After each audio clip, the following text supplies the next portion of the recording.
Welcome to Authors Alcove for Fantasy Writers. This is episode 3 of the story series, where Rebecca, the developmental editor with Heartbound Editing, is helping me self edit my good story into a great one. Last week, we began our discussion on genre and subgenre. Today, we are going to dive just a little bit deeper and discuss tropes surrounding characters, setting, and plot. I'll be doing so with developmental editor Rebecca, who has helped many authors refine, or dozens of authors refine their books. Hi, like she said, I am the developmental editor behind Heartbound Editing. I am so excited to dive into what to do with your genre choice once you have made it, including meeting reader expectations, researching what's expected, and when cliche is okay. By the end of this episode, you'll hopefully feel confident in using your genre choices in the drafting and editing process, making sure your story will satisfy your genre readers. So, how are you feeling about your genre choices for your book?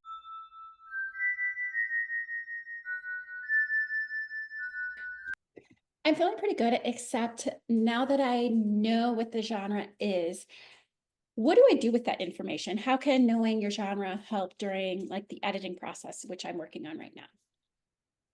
Knowing what needs to be delivered around your genre promise is vital to all genre fiction. It doesn't matter if you're writing romance or action or, kids books, anything like that. Knowing what your genre expects and what has been built into those expectations and those labels is vital to satisfying your readers. If your goal is career oriented or reader oriented, then having success in those arenas is vital to using your genre and doing so both in a way that fits what's expected and innovates on that. If you're writing for yourself, as I mentioned in last week's episode, this does not matter. You can do whatever makes you happy because you are your only reader, and what you want to read and write is your only genre promise. But if you want to write to a larger audience, then hitting the right tropes and requirements is absolutely important. So I feel like conventions and tropes are often confused with one another because I've learned that they're different. So tell me if you agree. I have heard conventions are requirements of your genre and tropes are what's commonly found in a genre. But do This is a you great question, and this is definitely somewhere where the language around the topic can get very, very murky. So, the way that I try to talk about it is that you have tropes, which, like you said, are optional things that you can put into a book. So, for example, you could have a dragon trope in fantasy, but it can be fantasy without a dragon trope. You can have there's only one bed trope in romance, but it's still a romance and works fine if you don't have that trope. So tropes are sort of the major flavor points within your subgenre choices. Conventions are things that are often seen. So in fantasy, especially in high fantasy, which we've established is what you're writing, a convention is that it is in a medieval style world. But it doesn't have to be there. It's something that is often seen, but not it's not going to ruin the genre if you choose not to use it. Now, moving on from that, and what I'm mostly going to be talking about today is requirements of the genre, which is things like fantasy has magic, romance has a happily ever after, as well as obligatory elements. And that's basically just a more specific way of talking about these requirements. So, an obligatory character in fantasy and most action related genres is you have a mentor figure. An obligatory moment in romance is there has to be a first kiss. So that's mostly what I'm going to be focusing on today because things like tropes and conventions are very much up to your creative interests and what you're wanting to do with the story, whereas requirements and obligatory moments or characters or I don't even know, just setting things are built into the genre to the point where if you leave them out, you're not going to satisfy your genre readers.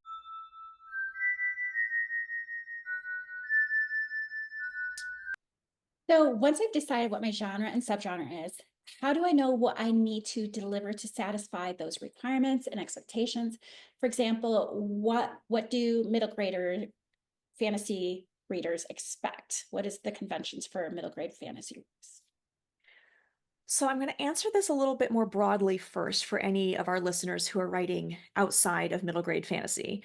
And the answer is research. It really, really is. And obviously, the advice of if you want to write, you have to read broadly is ubiquitous at this point if you've done any research.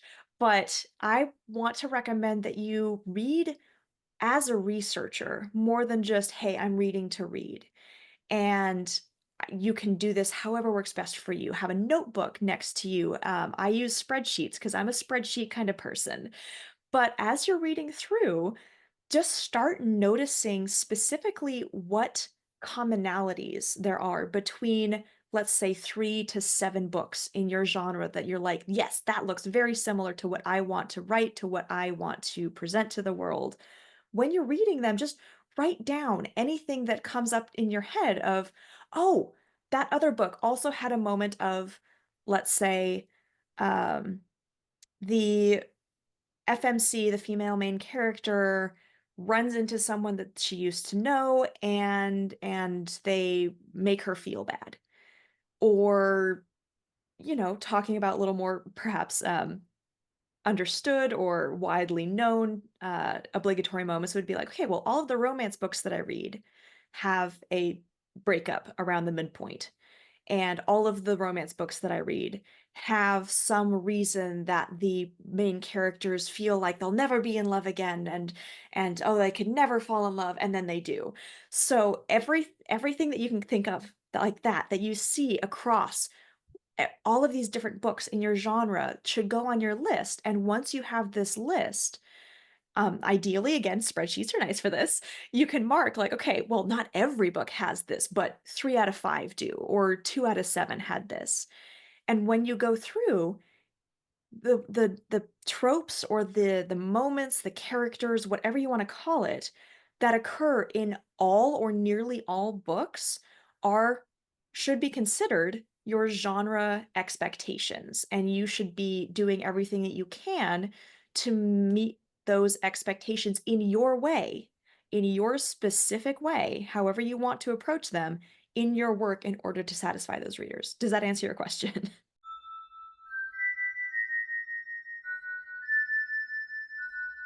Yeah, so like more specifically, what about middle grade fantasy dragon books? So I'm going to tell you, you need to go do this research yourself. But for coming from me, right off the top of my head, some of the requirements would be, let's see, the dragons. There should be different varieties of dragons. That's one of the things that I see all the time. There's almost always some connection, be that like magic or telekinesis or mind reading between a human and a dragon. There's some sort of bond there.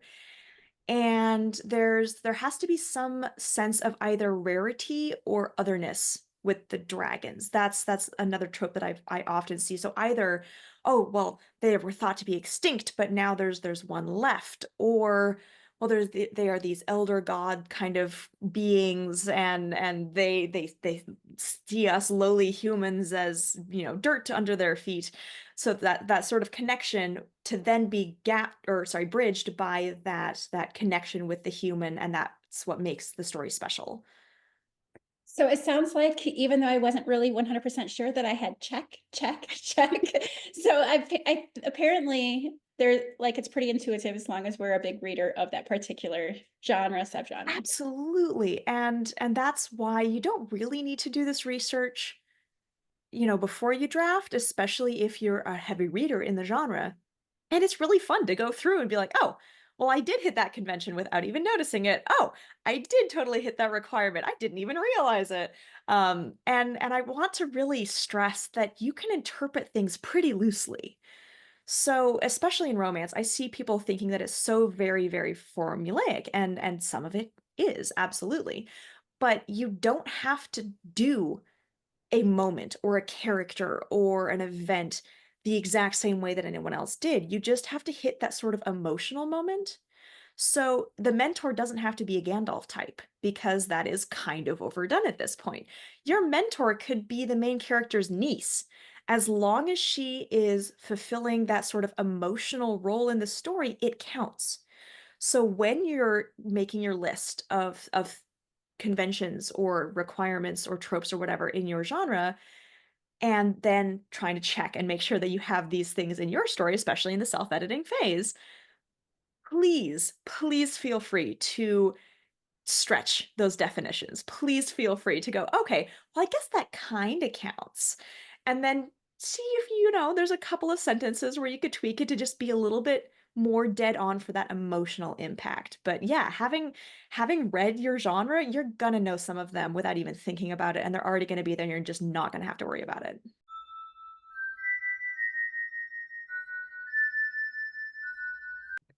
So I'm not sure if you've already answered this, but how can we test whether our book meets the expectations of its genre? So, I have already mentioned doing research and reading widely and making those lists. The other really important part of this is getting feedback, and specifically getting feedback from people who know your genre. It's amazing how often I see people getting feedback from readers who've never read their genre or from editors who don't specialize in their genre. And sure, they can catch typos. They can tell you when a character's dialogue is off. They can catch that sort of like line level or copy level issues. But if you want to match your genre expectations, you have to make sure that your alpha readers, your beta readers, your critique partners, your developmental editors, whoever you're working with, knows your genre well enough to be able to give you feedback on the genre requirements. So if you have, a police procedural and you are in a group of romantic fantasy writers, they're not going to be able to give you the feedback that you need for nailing your genre because they don't know what's needed and what's expected.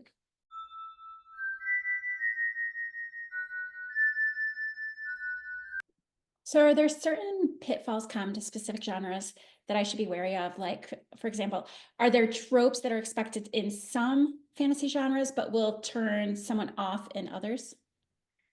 Yes, and especially for writing middle grade. And I did touch on this briefly in our episode 1 about picking your audience, because some things that would be absolutely vital in fantasy romance, namely all of the romance tropes and obligatory moments and characters and all of this stuff, are going to gross out the average 10-year-old. So, especially when you get into any topics that you would see listed on like a movie rating, like, oh, okay, drugs, alcohol, violence, gore, romance, explicit language, anything like that, anything that you might list in a trigger warning list in the beginning of your book are by far the most likely to be that. Some genres, I'm thinking specifically fantasy romance and dark romance, they are built around some of those aspects, especially dark romance. Like they've got trigger warnings for pages at the beginning, but that's what those readers want. It's called dark romance because it has those elements. But if you put those elements into genres where the readers don't want that or aren't expecting that, then that is absolutely going to turn them off. It's going to make them speak badly about your book. So again, it just comes back to that research and knowing what your subgenre specifically and your content subgenres very specifically expect and absolutely never show. So when you're making those lists of what's expected in your genres, those things to make sure that you have, it might be worth also listing the things that you are thinking about putting into your work, but that never appear in your comparison books.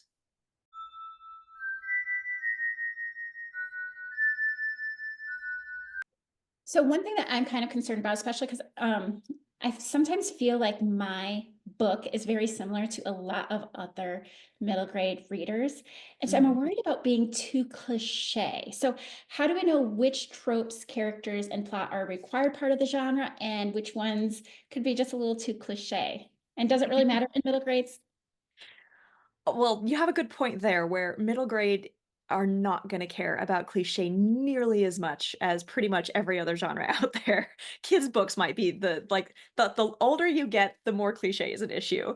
And again, I'm going to point you back to research, but for this question specifically, I want to really encourage folks to look at the review sections of their comp titles because that's where you're gonna see, 1, 2, 3 star reviews that go, "Oh, well, this was just so predictable about XYZ. This was so cliche. It really bugged me that they just were so formulaic." And you can take that information and contrast it against that book's or other books, 4, 5 star reviews that say, "Oh, they did such a unique job with the magic system or the breakup in the romance or something like that." And at the end of the day, if you don't want to do research, if you don't want to get feedback, my recommendation is that you always go for a thought further down the chain than first.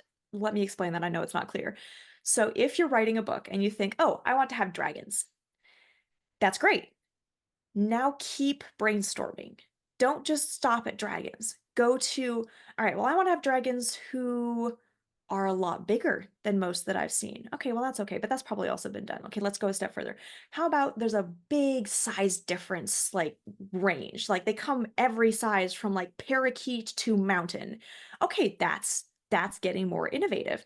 And you can just keep going down that chain, and it doesn't matter what your genre is, it doesn't matter what your subgenre, your content genre, anything like that is.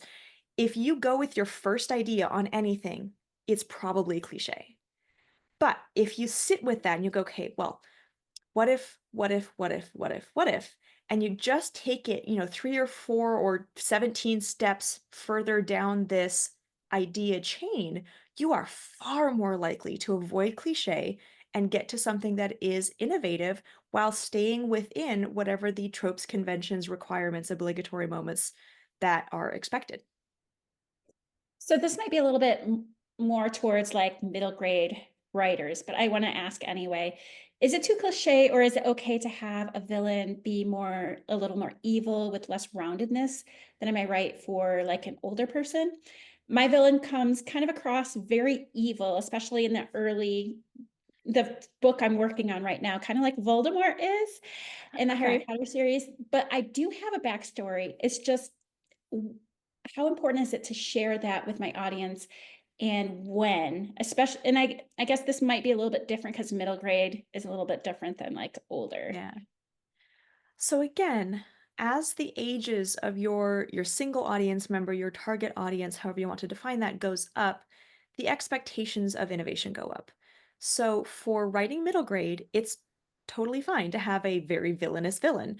Uh, but for any genre, for any age setting, my advice there is you don't have to give them full backstory by any means, but the younger the audience is, the simpler their motive needs to be. So having a villain whose motive is, past trauma that they never got therapy for and they've just, not metabolized that well works for adults, but for kids it needs to be something like, "Oh, I want that property that you have because I am greedy." Like, you need to put it in, second grade language. It needs to be understandable to your audience. And again, going back to that audience, you have to know who you're telling the story to. And the reason that the villain is villain has to be clear to that person, to that audience. So if you're writing middle grade, you that has to make sense to a 10-year-old. So just out of curiosity, how would you state your villain's reason for the bad things that they do right now? What's power? Okay. But why does he want power? Is he greedy? Does he want to rule the world? Like, even just saying he wants power is a bit too vague. It needs to He wants be to rule the world. okay, yeah, and that works great for middle grade.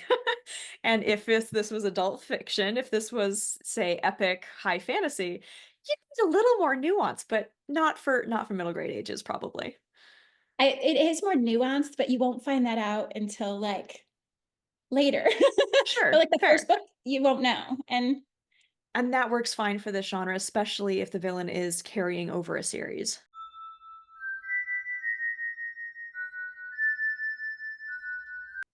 So what exactly happens if we miss important parts of our genre? Are there, and this might be a separate question, but are there risks to intentionally breaking or ignoring genre conventions? So I've already answered the first part of that in the last two episodes and earlier in this one, which is basically you're either not going to get picked up and read by people in the first place, or you're going to disappoint the people who pick it up and read it, and they might not finish it, and they probably won't recommend it to folks. That's really what we're talking about in not meeting genre. As far as breaking it goes, I know this is cliched advice, but don't break the rules until you know how to follow them. So if you're starting out writing, write at least 3 books where you meet all of the requirements, and then you can start thinking about breaking them. Because, like I'd mentioned earlier in this episode, a lot of these promises have to do with the emotional landscape, have to do with how you make the reader or the protagonist or whoever feel with these things. And when you're breaking the rules, you're changing that emotional landscape. And it can still work. It can be a good different landscape. But until you know how to create a good landscape the way that the rules tell you to, you're not going to understand well enough how to create a different landscape that still delivers catharsis and satisfaction and whatever that core genre promise, or sorry, that core emotional promise of your genre is. And I'm going to branch off because I meant to talk about that earlier. A lot of genre comes down to the emotional promise as well. And I should have talked about this in the last episode, but just to give you a very brief overview, romance's emotional promise is love, obviously. The emotional promise of, um, let's say, police procedural is justice. That is the emotion that you need to either provide or very noticeably fail to provide for good reason. So when you're looking at breaking your genre conventions, tropes, expectations, whatever you want to call it, if you're just starting out doing so, I highly recommend making sure that you are at least delivering the right emotional highs and lows where they are expected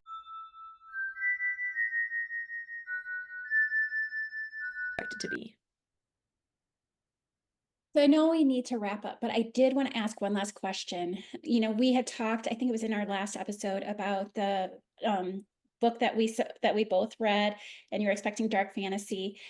So I have a title for my book, one I am in love with, but am not sure if it's a right for its genre, because Mhm. I have heard that titles are one of the biggest and most important ways to signal genre, as well as book covers. How Yeah, can I make sure my title helps my reader know what to expect? great question to end on. So, I've talked a fair bit in this episode about how to meet expectations while still, interpreting them loosely or putting your own specialness into it. And that very much applies with your title and your cover. So, again, going back to that research. To be fair, this research goes much faster than reading full books. Just go to those Amazon categories or the bookshelf in your local bookstore and don't write down like what words are used in titles necessarily, but look at the formats. So my niche genre, romantic fantasy, is like really well known for having a really formulaic title format right now in what books are coming out, and it's often a blank of blank and blank. So write down the sort of the formats like that. For example, one of my favorite YA series is The Subtle Knife, and those book titles are The Golden Compass, The Subtle Knife, and The Amber Spyglass. And all of those fit into that template that you can see, the underscore underscore, the underscore underscore. So take a note of what template, or sorry, title templates you're seeing a lot, especially in the top 100. You don't want to be studying books that aren't doing well. You want to be studying the books that are succeeding. And the same with the cover. For example, urban fantasy almost always has a hot lady with lots of curves and long blonde hair wearing tight black leather posed with magic on the cover. Like it's so ubiquitous. But there's a reason it is because that title format or that cover style tells the reader what they're getting. it tells them that they're getting romantic fantasy, or it tells them that they're getting urban fantasy with a female lead.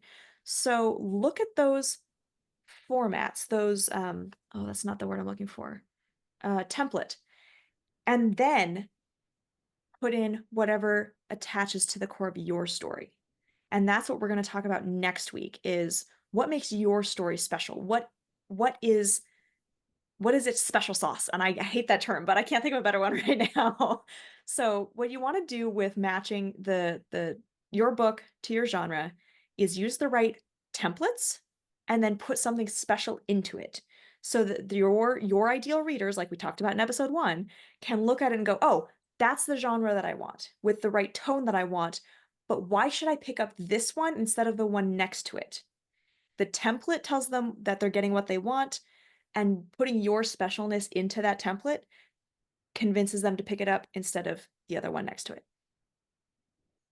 Thank you again so much for your insight. Has helped me so much. Of course, hitting your genre requirements is truly the foundation of good or successful genre fiction, no matter what your genre is.